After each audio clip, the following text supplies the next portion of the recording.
warahmatullahi wabarakatuh. Waalaikumsalam warahmatullahi wabarakatuh. Selamat pagi menjelang siang semuanya. Pagi, Bu. Baik, ini Ibu absen dulu ya. Rizky Prasetyo, Hadir, Bu. Andini, Cika Sati, Hadir, Bu. Nur Ainul Munte. Hadir, Bu. Sesuai dengan rencana pembelajaran kita membahas tentang media, landasan media pembelajaran. Baiklah, tolong itu agak digeserkan dulu kursinya, agar ini yang di depan saya agak kita geserkan sedikit.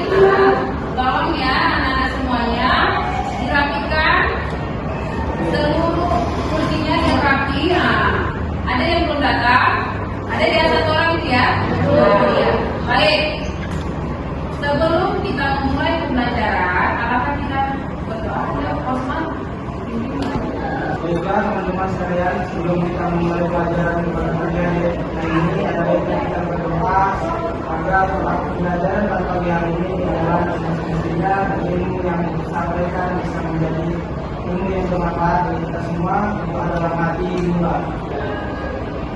Doa selesai. Baik, pembelajaran kita mata kuliah pada pagi hari ini adalah landasan media pembelajaran. Apa itu landasan?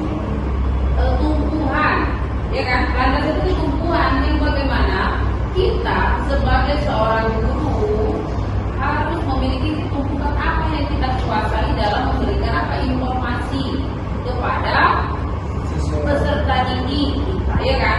Melalui apa? Alatnya apa? Media. Buku ini media enggak? Kertas ini media enggak? Semuanya itu adalah media, ya kan? Komputer, laptop atau foto, semua papan tulis itu ada yang ada. Proses pembelajaran itu adalah semuanya media. Jadi kita ini dari dulu belajar itu memang media. Bedanya kalau belajar dulu itu medianya sedikit, ya kan? Nah, kalau sekarang sudah banyak, bahkan PowerPoint saja sekarang ini sudah canggih ataupun aplikasi-aplikasi lainnya, ya. Jadi guna media ini adalah alat transformasi antara saya sebagai penarasumber kepada si penerima informasi. Melalui apa itu? Baik, jadi dalam landasan ini ada 4. Yang pertama landasan apa? Landasan teknologi. Ada yang bisa mengemukakan apa itu landasan teknologi? Nah, iya, apa itu? Silakan. Landasan teknologi adalah berarti media itu berlandaskan pada perkembangan teknologi yang ada pada masa ini. Maka harus berlandaskan dengan teknologi karena media pembelajaran harus menyesuaikan dengan perkembangan zaman agar pembelajaran semakin kreatif dan inovatif sehingga tidak membosankan dengan pelajar. Iya, hapus nih. Lanjut, yang kedua, landasan empiris. Apa itu landasan empiris? Ada yang bisa mengumumkan? Iya, itu. Jadi landasan empiris dalam media pembelajaran ini adalah pemilihan dan penggunaan media pembelajaran yang disesuaikan dengan karakteristik belajar tersebut. Iya, bagus ya. Kita tepuk tangan. Ya, ada 4. Yang ketiga adalah landasan apa lagi? Landasan filosofis, yang mana berpendapat bahwa dengan adanya berbagai media pembelajaran justru membuat siswa dapat mempunyai banyak pilihan untuk digunakan media sesuai dengan karakteristik siswa masing-masing. Nah, misal aku itu biasa misalnya mendapatkan informasi melalui apa? Animasi, kita lebih enak, gitu ya kan? Kalau melihat animasi, kita lebih kayaknya kita tuh macam ada itu di dalamnya. Ataupun kita melalui apa? Video, lihat video juga seakan-akan kita tuh bisa membayangkan berarti isi pembelajaran. Lanjut, landasan psikologi menyatakan bahwa anak akan lebih mudah mempelajari hal-hal yang konkret ketimbang hal-hal abstrak, ya kan? Jadi dia dapat dibayangkan. Begitulah dia penjelasan mengenai tentang landasan teori, landasan media pembelajaran. Baik, ini kelompok berapa? Kelompok 4 ya hari ini ya. Bagaimana? Sudah selesai kelompok 4? Mana ininya? Apa namanya? Masalahnya mana? Ya ada yang apa kelompok 4? Ya, kita buat kelompoknya agar dipresentasikan ke depan. Ya, buat kelompoknya ya. Jadi kelompoknya 3 nih agak membulat gitu ya. Kita buat. Nah, jadi ada kelompoknya ya kan.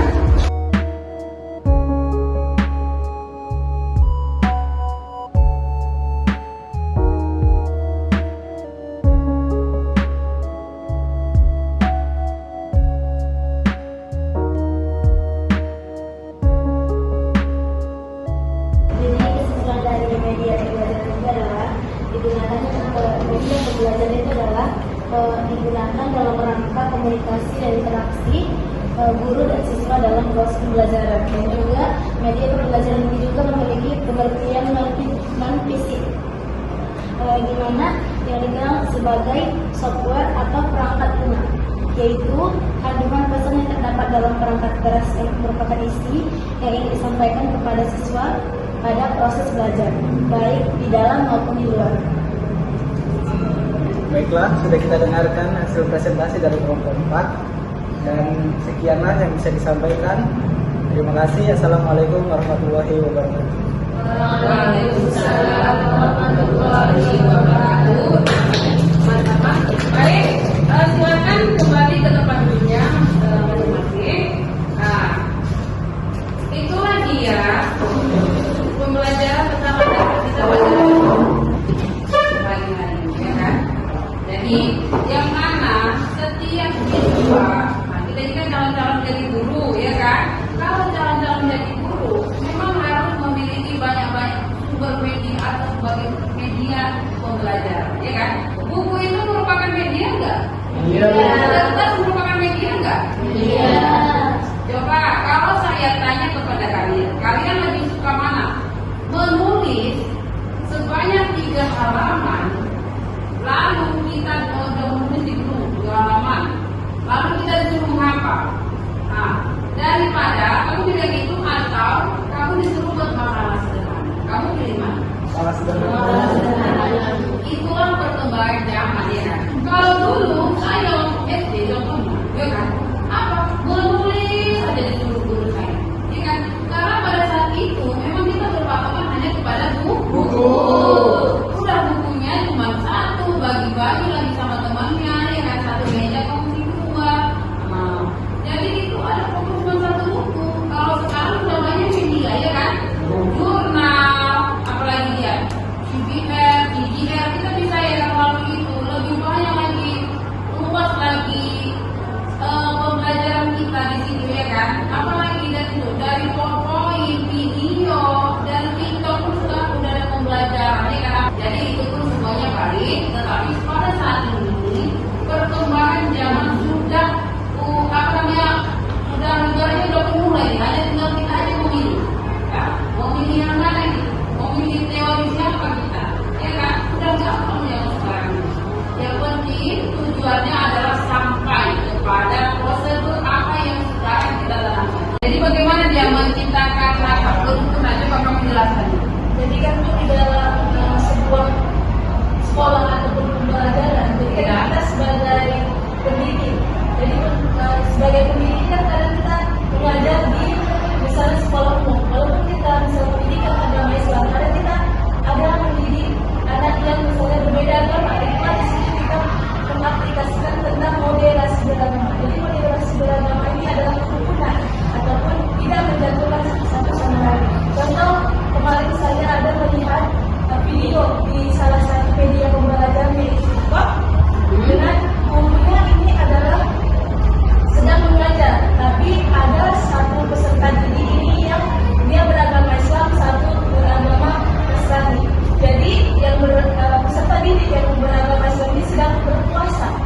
Jadi yang terus mereka itu makan siang, Bu. Jadi anak yang peserta didik yang baru ini makannya di bawah meja. Jadi gurunya bertanya, kenapa kamu makan di bawah meja nak?